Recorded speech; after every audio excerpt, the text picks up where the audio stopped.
Hello and welcome. It's 10 a.m. on Friday, the 19th of December. You're tuned in to our mid-morning newscast here on Arirang TV. Thanks ever so much for joining us. I'm Mark Broome. Let's take a look at what's making the headlines.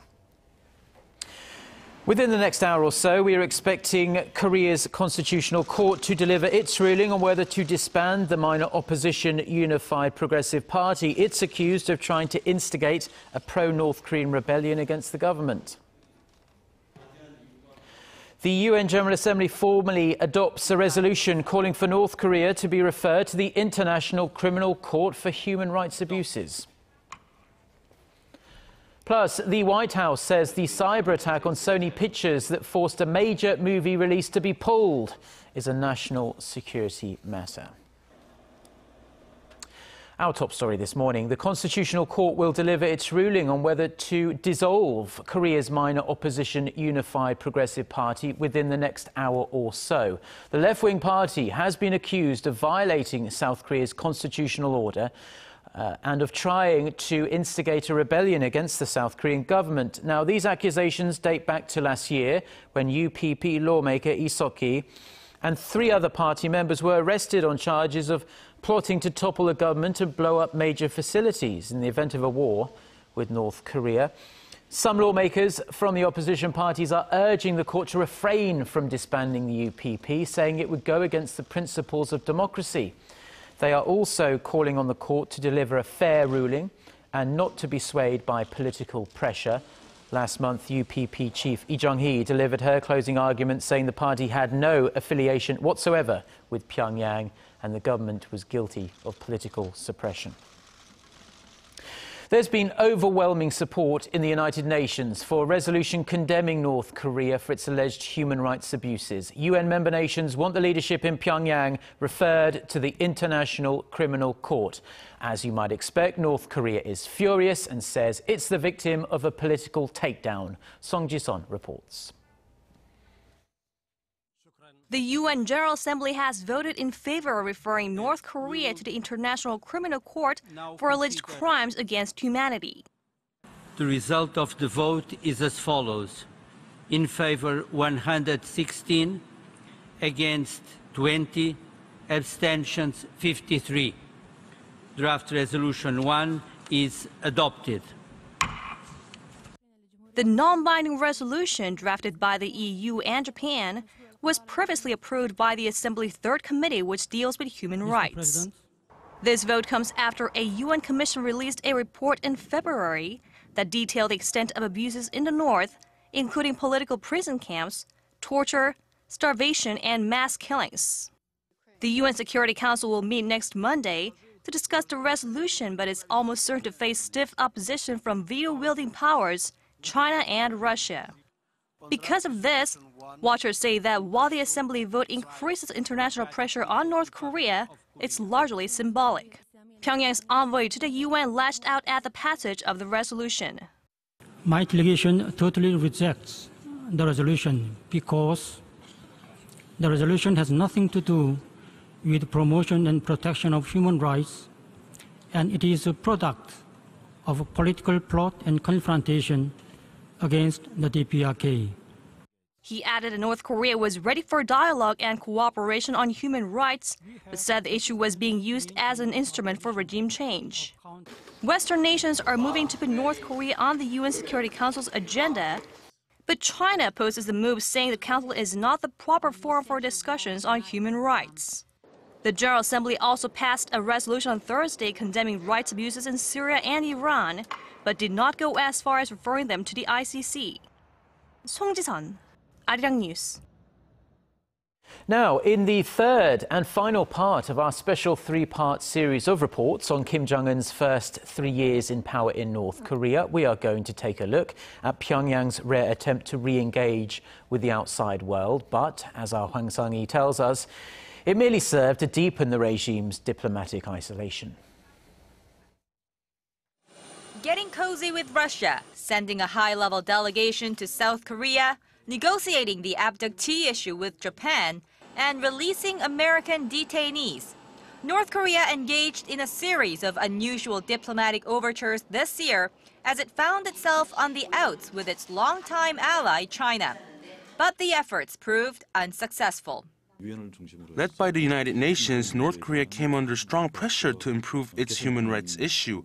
Consequently, its efforts to diversify diplomacy hit hurdles and the regime became even more isolated. Pyongyang warned of more nuclear tests to counter the latest UN push on its human rights violations. In their attempts to eliminate the state and social system of the DPRK is compelling us not to refrain any further from conducting nuclear tests. But analysts doubt Pyongyang will be so hasty with a nuclear test, since that would anger its allies China and Russia, although the regime will likely launch a violent protest.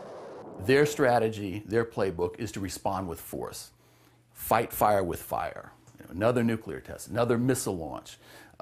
Satellite launch, I think, will be coming in 2015. That would further delay the possible resumption of the long-stalled six-party nuclear talks involving the two Koreas, the U.S., China, Japan, and Russia.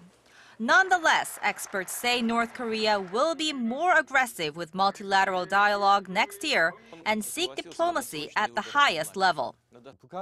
In order to end its current diplomatic isolation, North Korea will be more vocal about resuming the six-party talks. In that process, it could seek a visit to China or Russia by Kim Jong-un. Seoul's Unification Ministry echoes that view. It expects Pyongyang to use all means available for a bilateral meeting with Washington.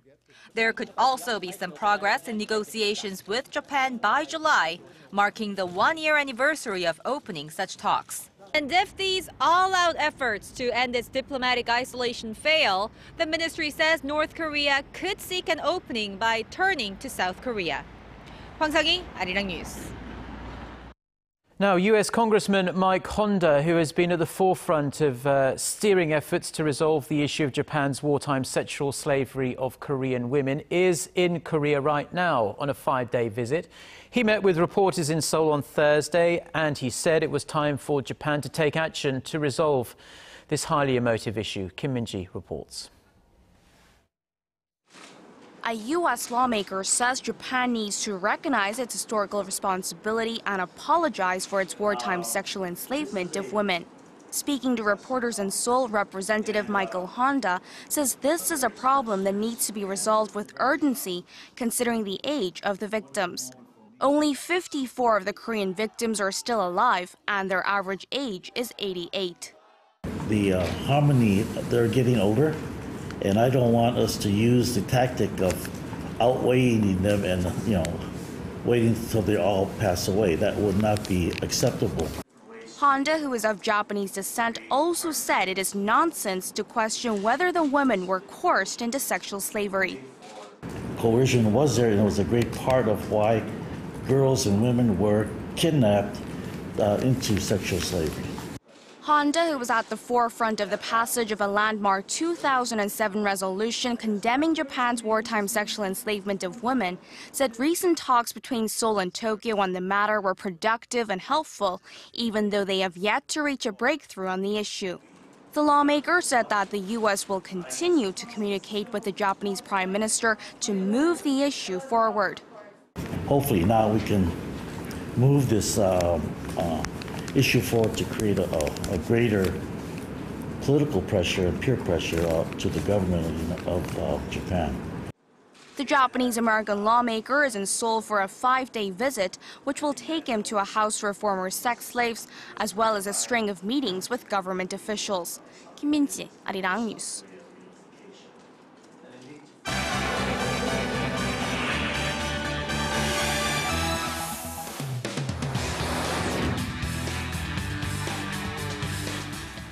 Lawmakers and celebrities alike have united in the harsh criticism of Sony Pictures' decision to pull the Christmas Day release of its movie The Interview, which portrays the fictional assassination of North Korean leader Kim Jong-un. The US government says it's taking the hacking attack very seriously and is considering what steps to take next. For more on this, we connect live to Eunice Kim at the News Centre. So Eunice, the White House says it is treating this hacking attack as a matter of national security. You're absolutely right, Mark. The White House has revealed that it has been monitoring this particular cyber attack very closely, with top national security officials meeting every day on it. You'll remember the hack attack revealed personal emails by Sony executives and pushed out unreleased films as well as the personal information of so many staff online. Now, White House spokesman John Earnest said an appropriate response is being formed to the work by what he called a sophisticated actor with malicious intent. He did not, however, attribute it to North Korea, noting that the FBI and Justice Department investigations were still ongoing. Yeah, in fact, earlier it came out that unnamed American officials had said that this cyber attack was state-sponsored and it was with the involvement of North Korea. But it seems the US government isn't really ready to officially call it that way, at least for now. And meanwhile, there are calls to get this movie, The Interview, released online, but not actually charge for it, give it out for free. Right, absolutely. There are civic groups calling for that, as many people expressed their disappointment that the Sony decision to pull it was very un-American, stifling free speech.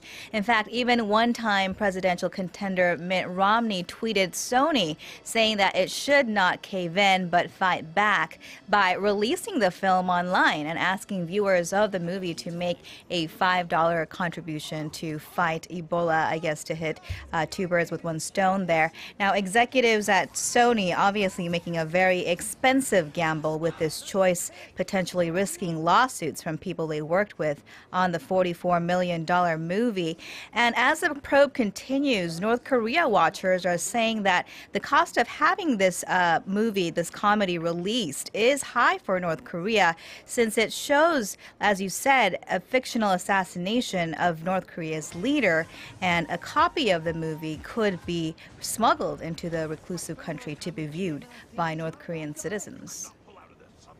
Well, somehow I doubt that they'd release a $44 million movie for free, but you never know, it could happen.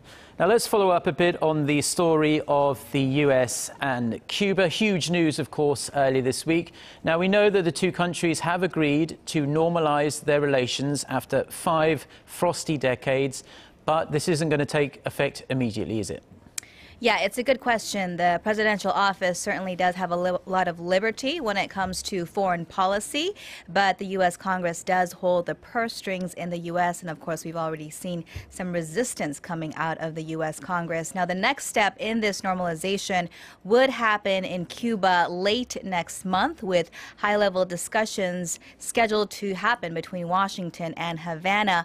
They'll hammer out a list of guidelines that would serve as a basis for their restored ties, which will be followed then by an exchange of diplomatic notes. But according to diplomat Roberta Jacobson, who will be leading Obama's delegation, she said the talks will be limited to items of mechanical nature. And this means, Mark, that what it won't include is a redress of Cuba's human rights record, something a lot of Cuban Americans have been calling for, and others as well, nor legal claims that exist between the U.S. and Cuba, as well as their private companies. Okay, Eunice, I'm sure we're going to hear plenty more reaction about this story in the days and weeks to come. Thank you ever so much for your reports, and we'll see you back at noon.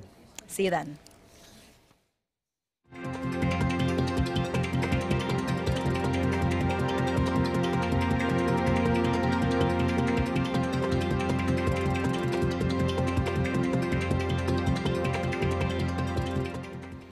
Now, stock markets up across the board there, as you could see, but Russia's economy is in the doldrums, and some emerging economies are already experiencing a kind of spillover effect. Experts in Seoul are waiting to see what kind of effect this is going to have right here on the Korean economy. Kim Ji-yeon reports.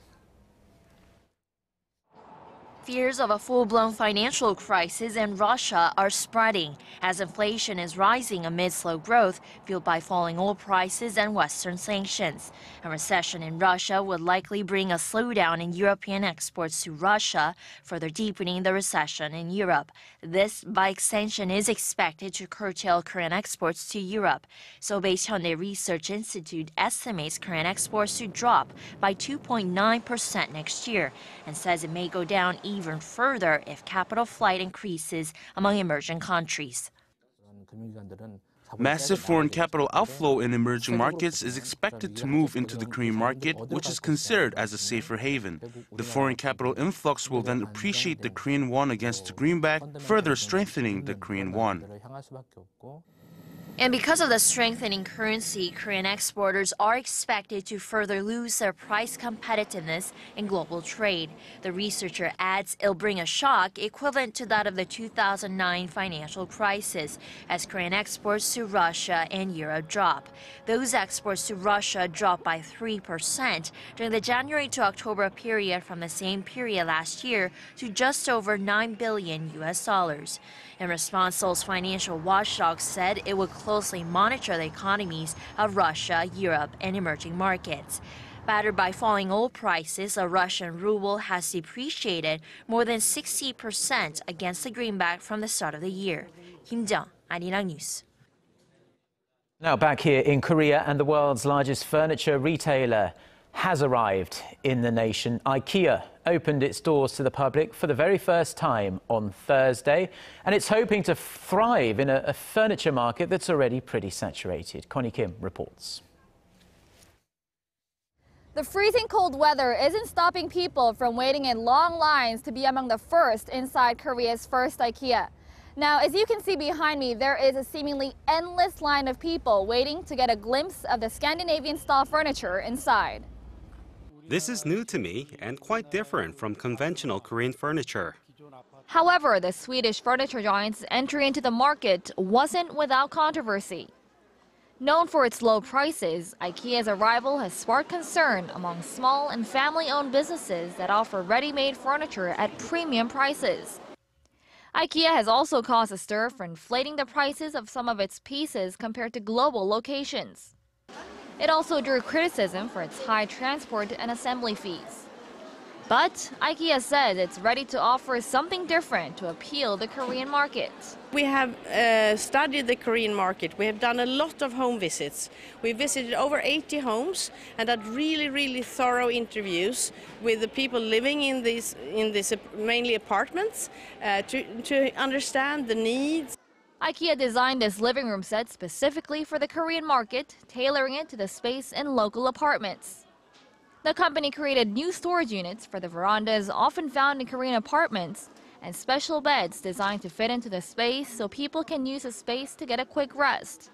After discovering that Korean parents traditionally spend more on children's furniture than parents in other countries, IKEA Korea expanded their selection.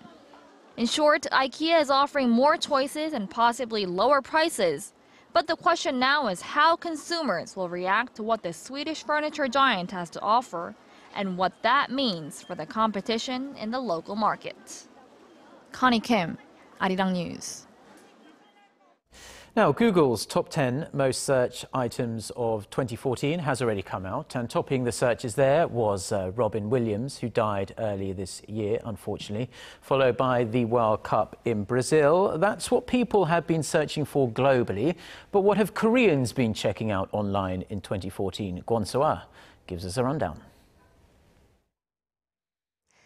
8 out of 10 Koreans use the web, and around 80% of them use the portal website Naver to do their searches. So what have Koreans been typing into their favorite search engine this year? Ranking first, somewhat ironically, was the country's second biggest portal website, Daum. It was followed by weather and video sharing website YouTube. In fourth came the video game League of Legends. And free domestic banks made it onto the list too, as well as webtoons, which are gaining in popularity along with the rise of smartphone readers. And now let's break it down into some specific categories. The most tragic incident of the year, the sinking of the Seoul ferry, was the most searched about current affairs story of 2014. The person most looked up was figure queen Kim Yeona, who retired this year after the Sochi Olympics. In the movie category, the Disney blockbuster Frozen topped the list, and its popularity expanded into the music sector as well with Let It Go. In sports, it was none other than the biggest sporting event of the year, the Brazil World Cup. Now, weather wasn't just a popular search on the Naver website, but also on its mobile version, as well as on Google Korea. The word saw a notable increase in the week of the college entrance exam in November. What amused netizens was that the most looked up item on Korea's #2 portal site Daum was Naver. And as we saw earlier, it was the same for Naver's most searched items. 권소와 Arirang News. Now, we are still waiting on the Constitutional Court to deliver its ruling on whether Korea's minor opposition Unified Progressive Party, the UPP, should or shouldn't be dissolved. The left-wing party, as we mentioned at the top of the newscast, has been accused of violating South Korea's constitutional order and trying to instigate a rebellion against the South Korean government. We will know for sure, one way or the other, what the ruling is by noon Korea time, so we will bring you that decision during Newsline at noon.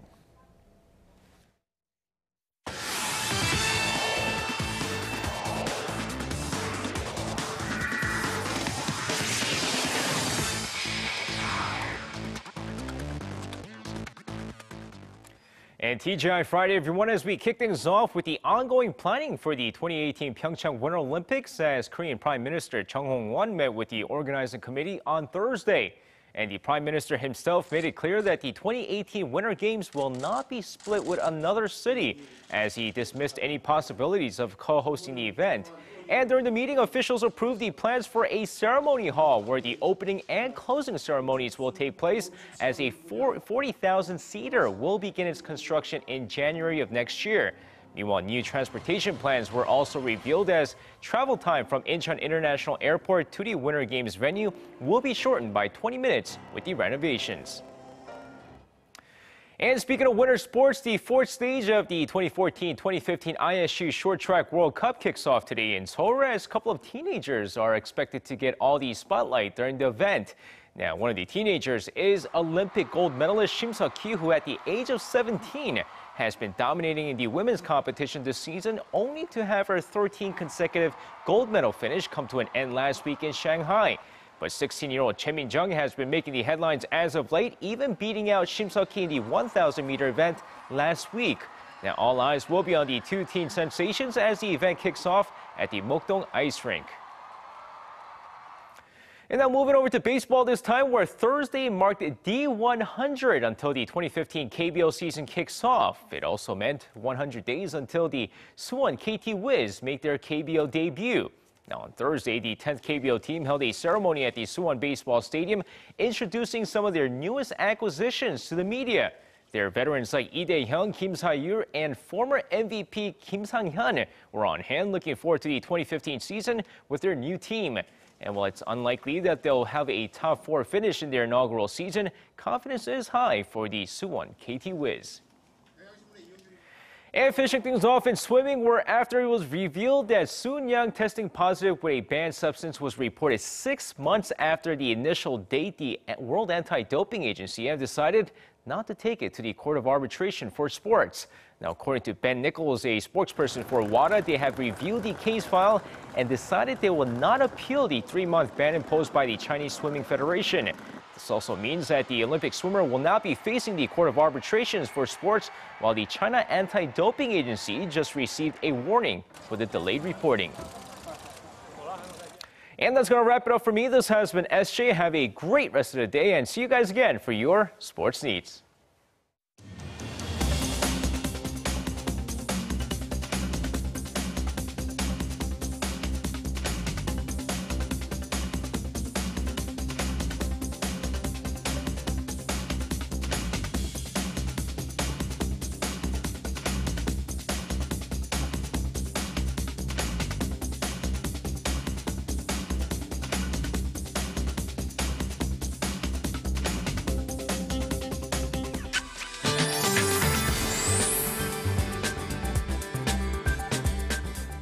Well, the lows are about 5 degrees higher today, but it's still cold outside. The current temperature in Seoul is at -7 degrees Celsius, but sensor temperature is hovering below -10, though the cold snap is forecast to ease up this afternoon, reaching above freezing mark. But we have another band of snow in the forecast from this evening. Seoul could receive up to 7 centimeters of heavy snowfall, while Gangwon-do should receive a really heavy snowfall of up to 15 centimeters, so the heavy snow advisory could be issued later in the day. With that in mind, here are the readings for today. Now, the afternoon temperature in Seoul and Daegu will peak at 1 and 4, while Gwangju will top out at 5 this afternoon. And as for the other regions, it looks like Jeju Island will be getting up to 10, while Daejeon and Dokdo should get up to 3 and 7 respectively.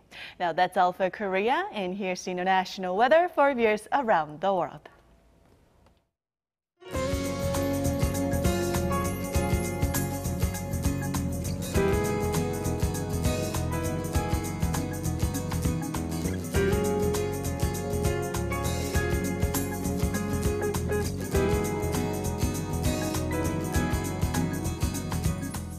Well, that's all we have for now. We'll be back with our next newscast at noon Korea time. Until then, goodbye.